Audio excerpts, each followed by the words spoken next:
አድሚጠዋ ልጅ ሳለው አግኝተ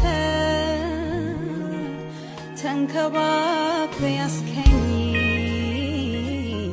በሚያስደንቅ ትዕግስት እንዳገለግል እድሉን አገኘው ስላንተ እንድናገር